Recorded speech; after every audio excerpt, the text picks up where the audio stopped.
Whispers of the extinct.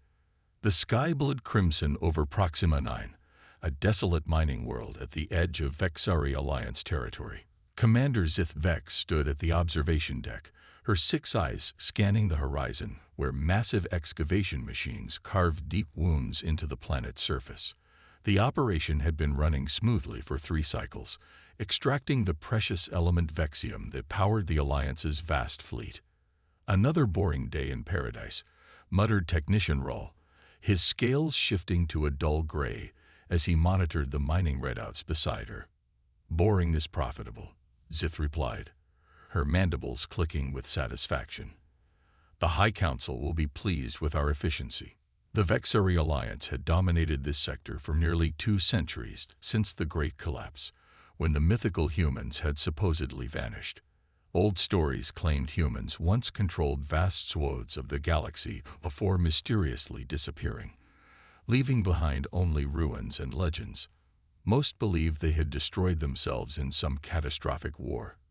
Others thought they were merely tales invented to frighten younglings. "Commander," the communication system crackled.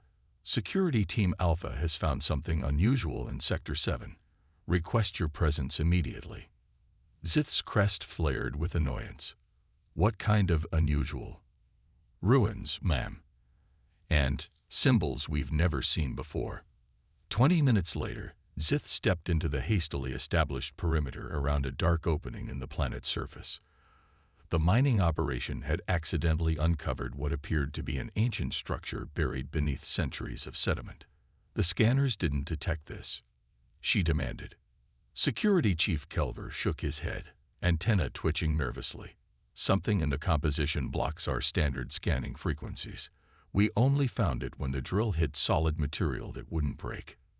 The entrance led to a corridor lined with strange, angular markings that seemed to pulse faintly in the darkness. They descended deeper, the air growing stale and cold. "These symbols," said archaeologist Venin, who had joined their party. "They're not in our database.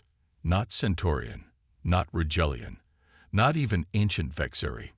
The tunnel opened into a vast chamber filled with decayed technology, screens, consoles, and what appeared to be weapons, all covered in the same cryptic markings. At the center lay a stasis pod, its power nearly depleted. Inside was a figure, barely alive. "That's a Drulaxian," Venin gasped, recognizing the 4-armed silhouette, "but they've been extinct for at least 50 years. The stasis pod hissed open when Venin touched the controls. The Drulaxian's eyes fluttered open, all 8 of them, milky with age and illness. You must leave," the creature rasped in broken standard Galactic. They will come back." "Who will come back?" Zith demanded. "The humans," the Drulaxian whispered, his voice trembling. "They're not extinct. They're waiting." The security team exchanged glances, mandibles twitching with poorly disguised amusement. "Humans are myths," Chief Kelver stated flatly. "Stories to scare recruits." The Drulaxian's laugh turned into a wet cough. "That's what they want you to think. I was part of the last diplomatic mission, before they vanished. They didn't destroy themselves. They went dark, purposely disappeared from galactic records." "And why would an advanced species do that?" Zith asked skeptically. "Because they were preparing." The Drulaxian's breathing grew labored. "This facility, one of their forward observation posts, monitoring the Alliance. They know everything." "This creature is clearly delusional," Venin said. "Probably trapped here for decades. The isolation has affected his mind." The Drulaxian grabbed Zith's arm with surprising strength. "The markings, human language, English. They called this Operation Dark Forest." With those words, the Drulaxian's eyes dimmed, and he slumped back, dead. "Take samples and document everything," Zith ordered, pulling her arm away with a shudder. "But keep this quiet. No need to alarm the mining crews with tales of extinct species and mythical humans." The team returned to the station, leaving security drones to guard the entrance. That night, As the planet's 3 moons rose, Commander Zith found herself unable to rest. The Dralaxian's warning echoed in her mind, though she dismissed it as the ravings of a dying mind. 3 days later, the first incident occurred. "Commander, we've lost contact with Outpost 3, reported Communications Officer Threx. No response to any signals for the past 6 hours. Equipment failure," Zith suggested. "Unlikely. They reported all systems nominal before communication ceased." Zith dispatched a security team to investigate. They never returned. "Play the last security footage from Outpost 3, she ordered the following morning. The screen showed normal operations, then static then, for just a moment. Figures moving in the shadows. Bipedal figures, roughly Vexari height, but with a completely different silhouette. The footage ended abruptly. "Analysis," Zith demanded. "Unknown species," the AI reported. "No match in Alliance databases." That night, the perimeter alarms triggered. Something had breached the main facility's outer defenses without being detected by any sensors. Security teams deployed throughout the complex found nothing, except for missing equipment, corrupted data files, and strange footprints, unlike any species known to the Alliance. "It's just equipment malfunctions and security personnel with overactive imaginations," Zith insisted during the emergency staff meeting. "This planet has unusual electromagnetic properties. That's all." But even as she spoke, she couldn't shake the Dralaxian's words. "They're not extinct. They're waiting." 2 more outposts went silent over the next day. Supply caches were found empty.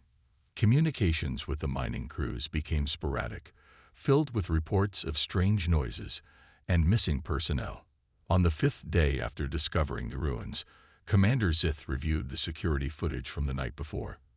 Most cameras showed nothing unusual, but one, positioned near the central computer core, captured something extraordinary. For exactly 3.7 seconds, a figure appeared. Bipedal, wrapped in some kind of form-fitting dark material, with a featureless helmet that reflected the emergency lights. It looked directly at the camera, raised a hand in what seemed almost like a greeting, then vanished as if it had never been there. "Replay and enhance," Zith ordered, her voice barely a whisper. The image grew clearer. On the figure's shoulder was a small patch, a symbol of a planet with a single satellite and a stylized representation of a creature standing upright. "Cross-reference with all known species insignia," she commanded. The computer worked for several minutes before returning a single result: partial match found in restricted historical archives. Species designation: human. Status: extinct. Further information requires alpha-level clearance. The room fell silent. Security Chief Kelver was the first to speak. "Commander, with all due respect, this must be some kind of hoax. Humans are myths, bogeymen from old war stories." Zith's scales paled. "Then explain that footage. Explain the missing outposts. Explain the ruins." "Perhaps it's a new species using human legends to frighten us," suggested Venin. "Psychological warfare." Before Zith could respond, the station's lights flickered, then dimmed to emergency power. The communication system crackled to life, but instead of the Vexari voice, something else came through. A smooth, almost melodic language none of them recognized. Then it shifted to perfect standard Galactic. "Attention Vexari Mining Station. This is Captain Ilara Hayes of the Earth Special Operations Vessel Phantom. Your presence has been noted. Your activities have been monitored. Prepare for contact." The transmission ended, leaving the command center in stunned silence. "They're real," whispered Rahl, echoing the Dralaxian's dying words. "The humans are real." Commander Zith stared at the blank screen, her mind racing with implications. If humans still existed, if they had been watching from the shadows all this time, what did they want? And more importantly, what had the Alliance done during the supposed extinction of humanity that might have earned their enmity? She thought of the old stories, humans described as tenacious, unpredictable, and dangerously creative when threatened. Stories dismissed as exaggerations and myths. Outside the station, In the gathering darkness, figures moved silently toward the main airlock. The legends had returned, and the Vexari Alliance was woefully unprepared for what would come next. The Reckoning. Lock down all essential systems and arm the security forces, Commander Zith ordered, her voice steady despite the fear pulsing through her. And get me a direct channel to Alliance High Command immediately. The command center erupted into frantic activity. Technicians rushed to secure databases while security personnel checked weapons that suddenly seemed inadequate. Communications are being jammed. Officer Threx reported, frantically adjusting settings. I can't reach anyone outside this system. How is that possible? Zith demanded. Our quantum relays can't be blocked by known technology. Apparently humans don't use known technology, Venin muttered. The station's main doors sealed with a heavy thud. Security barriers deployed automatically, creating layered defenses throughout the complex. Zith's mind raced with half-remembered tactical briefings about human warfare, outdated information from centuries ago, when the Alliance still acknowledged their existence. What do we know about human capabilities? She asked Venin, who as the archaeologist had the most historical knowledge. Only legends, he admitted. They were supposedly physically weaker than most species, but compensated with technology and tactical innovation. Unpredictable, adaptive, and, he hesitated. And what? Vengeful. The old record suggested they had long memories for both allies and enemies. A soft chime interrupted them. The sound of an incoming transmission on a frequency that shouldn't exist within their systems. I've already told you who I am, said the same voice from before, now emanating from every speaker in the command center. I'm waiting at Airlock 7 with a delegation. Commander Zith Vex, your presence is requested. Come alone. How do they know your name? Kelver whispered. Zith's scales rippled with anxiety. The same way they bypassed our communications and security. They've been watching us longer than we realized. Against Kelver's vehement objections, Zith made her way to Airlock 7, 4 security officers following at a distance despite the human's instructions. The corridor lights flickered as she approached the airlock, throwing strange shadows against the walls. The airlock's external indicator showed it was pressurized and safe to open. Zith hesitated, then pressed her palm against the access panel. The door slid open to reveal 3 figures. They were indeed Bictal, as the legends described, with 2 arms and 2 legs, but their any resemblance to the crude illustrations in Vexari historical texts ended. These beings stood with a confident ease that conveyed both strength and control. Their protective suits were not bulky armor, but seemed almost like a second skin, dark material interwoven with subtle lines of light that pulsed in patterns reminiscent of the symbols from the ruins.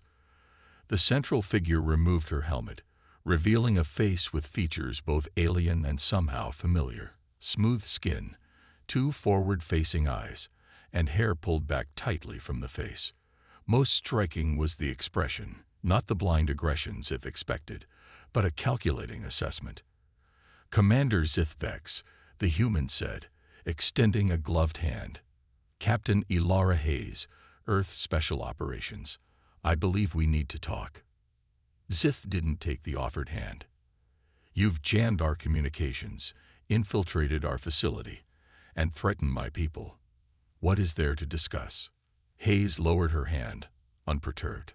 How about the fact that your alliance has been systematically erasing humanity from galactic records for the past 200 years, while mining worlds specifically marked as under Earth protection? The accusation hung in the air. Zith's mandibles clicked in confusion. Earth protection. This planet was designated uninhabited and unclaimed when we began operations. By your current records, perhaps. Hayes gestured to her companions, who remained helmeted and silent. We should continue this conversation somewhere more comfortable.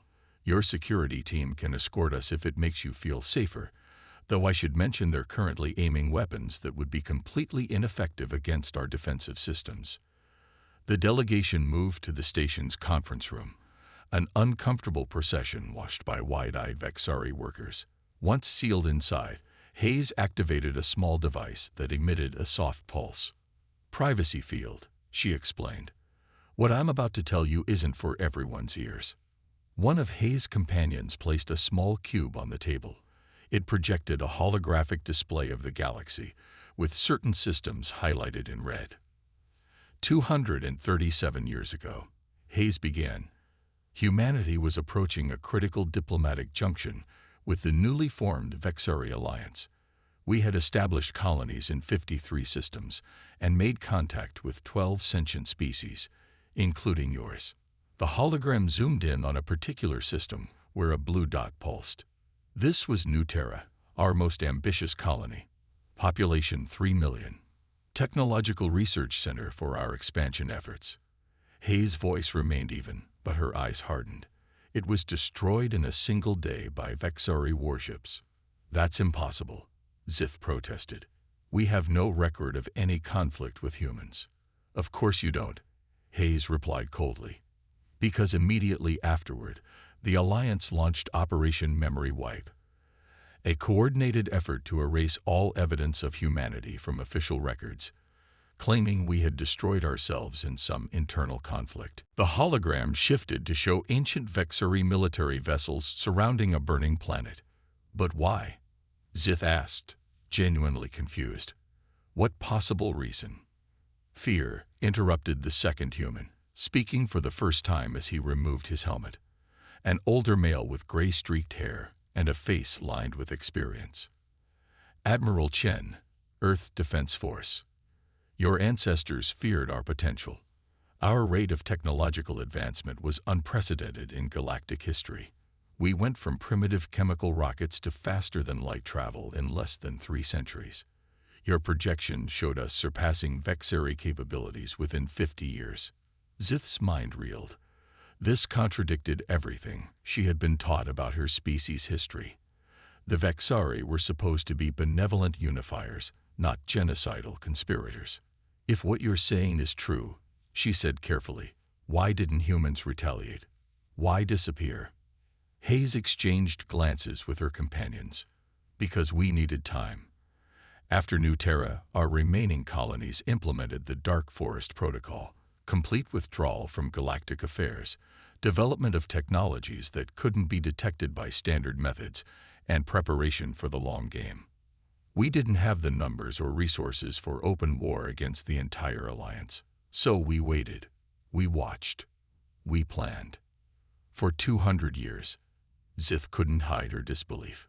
"Humans are patient when necessary," Hayes said simply, "and we wanted to understand why it happened before deciding how to respond.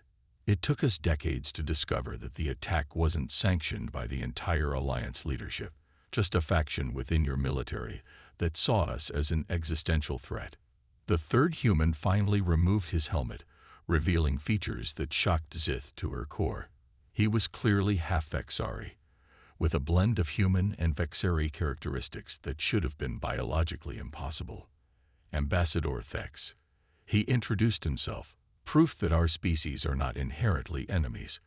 There were those among your people who opposed the attack and secretly helped human survivors. My existence is the result of cooperation, not conflict. Zith struggled to process this information. "What do you want from us now?" "Revenge." Hayes shook her head. "If revenge were our goal, this conversation wouldn't be happening. You'd already be gone. No, what we want is acknowledgement, reparations for New Terra, and a new beginning." The current Alliance leadership doesn't know this history, Zith realized aloud. "They're operating on manipulated records." "Precisely," Admiral Chen confirmed. "Which is why we've been gradually making ourselves known at these remote outposts, gathering evidence and preparing to reintroduce ourselves to the galaxy on our terms." The door to the conference room suddenly burst open as Chief Kelver led a security team inside, weapons raised. "Commander, step away from them. High Command just sent an emergency protocol. These creatures are to be considered extremely dangerous." "Stand down," Zith ordered sharply. "How did you communicate with High Command?" "They contacted us," Kelver said, weapons still aimed at Hayes. "They're sending a battle fleet. Orders are to detain any humans found. Hayes didn't appear concerned. She simply glanced at her wrist display and sighed. It seems the old guard is still monitoring the situation.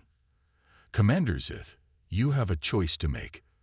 The fleet they're sending won't find us, but they will find the evidence we've planted throughout this facility confirming everything we told you. Evidence of a centuries-old conspiracy to eradicate an entire species, Ambassador Thex added. How do you think the average Alliance citizen will react to that? Or the 12 other spacefaring civilizations who have recently learned the truth about our extinction? Zith's mind raced through the implications. If humans had truly been watching from the shadows for centuries, developing technologies beyond Alliance understanding, establishing alliances with other species, this could trigger a civilizational collapse. What alternative are you offering? She asked. Help us make contact with the current Alliance leadership, peacefully, Hayes proposed. Be the bridge between our peoples. The past cannot be undone, but the future isn't written yet. And if I refuse? Hayes' expression remained neutral. Then we disappear again. And next time, we won't be coming to talk. The tension in the room was thick enough to cut with a blade. Kelver's security team looked to Zith for direction, fingers hovering over triggers. In that moment, Zith thought of the dying Dralaxian's words. They're not extinct. They're waiting. Not a warning of impending doom, she now realized, but a statement of fact. Humanity had been patiently waiting for the right moment to return to the galactic stage. She made her decision. Lower your weapons, she ordered Kelver's team. Then, turning to Hayes, she extended her hand in the human gesture of agreement. Captain Hayes, it seems the Vexari Alliance and humanity have much to discuss. Hayes took her hand, a tight smile forming. Indeed we do, Commander. Indeed we do. As they shook hands, human and Vexari, the first such contact in over 2 centuries, Zith couldn't help but appreciate the irony. Her people had mocked human legends, dismissed them as myths and ghost stories, until one started walking their halls. The reckoning had come, but perhaps, just perhaps, it would lead not to an ending but a new beginning. Outside, unseen by the station's sensors, dozens of human vessels decloaked in high orbit, a silent reminder that humanity had never truly left the stars. They had simply been watching from the darkness, waiting for the day when myths would once again become reality.